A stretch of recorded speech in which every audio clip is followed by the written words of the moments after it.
Hello guys, welcome back to ENVISION Academy. Today's story is The Winged Monkeys. There was no road between the castle of the Wicked Witch and the Emerald City. They knew they must go straight east toward the rising sun, and they started off in the right way. But at noon, when the sun was over their heads, they did not know which was east and which was west, and that was the reason they were lost in the great fields. They kept on walking, however, and at night the moon came out and shone brightly.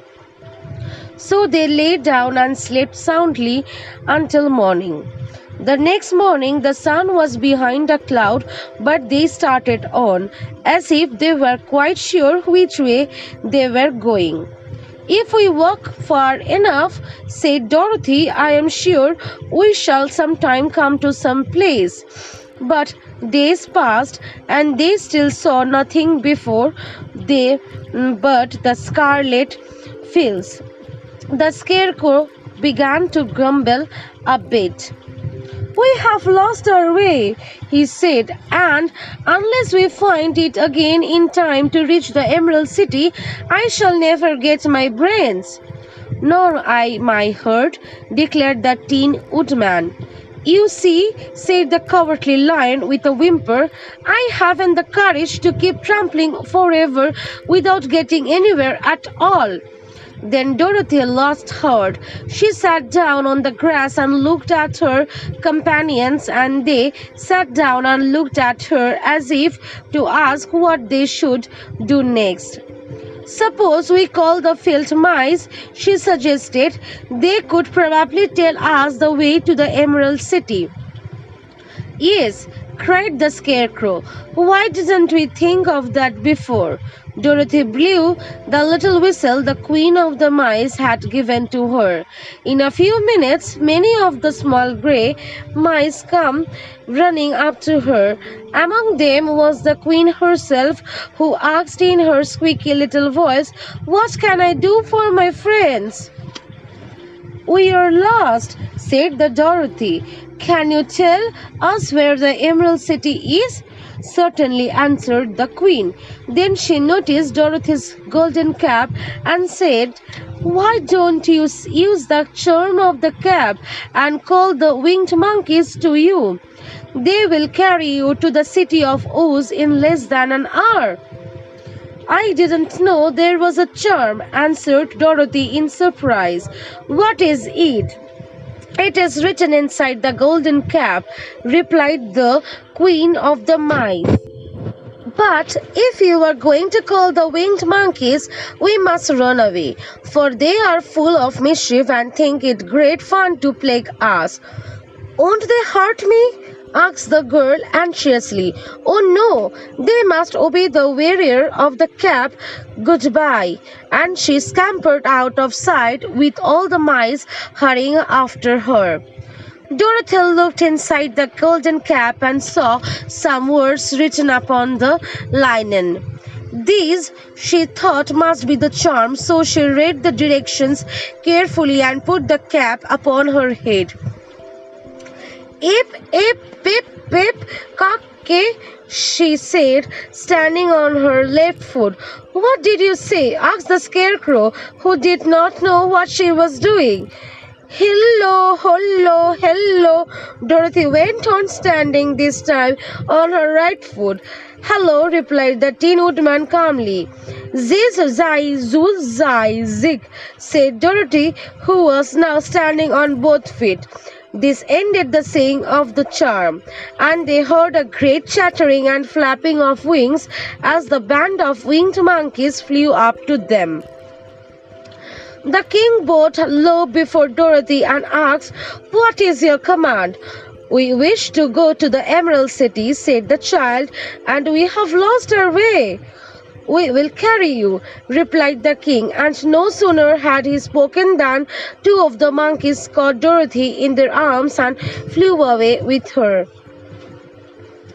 Others took the Scarecrow and the Woodman and the Lion, and one little monkey seized Toto and flew after them.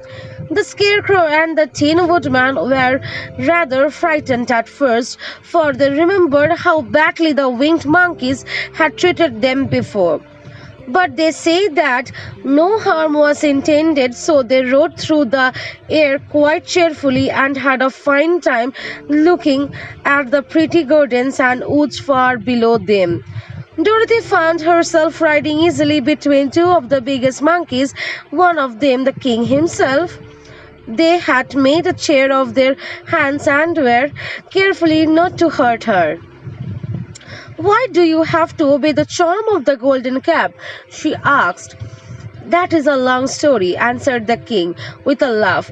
"But as we have a long journey before us, I will tell you about it, if you wish." "I shall be glad to hear it," she replied. "Once," began the leader, "we were a free people, living happily in the great forest and doing just as we pleased without calling anybody master. Perhaps some of us were rather too full of mischief at times, flying down to pull the tails of the animals that had no wings, chasing birds, and throwing nuts at the people who walked in the forest. But we were careless and happy and full of fun and enjoyed every minute of the day. This was many years ago.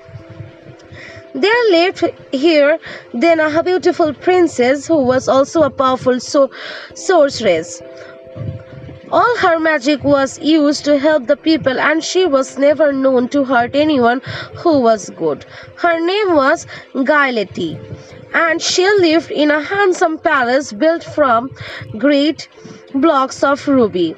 Everyone loved her, but her greatest sorrow was that she could find no one to love in return, since all the men were much too stupid and ugly to marry one so beautiful and wise. At last, however, she found a man who was handsome and manly and wise beyond his years. Qualela, as he was called, was said to be the best and wisest man in all the land, while his manly beauty was so great that Goliath loved him dearly and hastened to make everything ready for the wedding. My grandfather was at that time the king of the winged monkeys, and the old fellow loved a joke better than a good dinner. One day, just before the wedding, my grandfather was flying out with his band when he saw Qualela walking beside the river. He was dressed in a rich costume of pink silk and purple velvet, and my grandfather thought he would see what he could do. At his word, the band flew down and seized Qualela, carried him in their arms until they were over the middle of the river, and then dropped him into the water. Qualela laughed and swam into shore, but when Gaiety came running out to him, she found his skills and velvets all ruined by the river. The princess was angry, and she knew, of course, who did it. She had all the winged monkeys brought before her, and she said at first that their wings should be tied and they should be treated as they had treated Qualela and dropped in the river. But my grandfather pleaded hard, for he knew the monkeys would drown in the river with their wings tied, and Qualela said a kind word for them also. So Gaiety finally spared them on condition that winged monkeys should ever after do 3 times the bidding of the owner of the golden cap.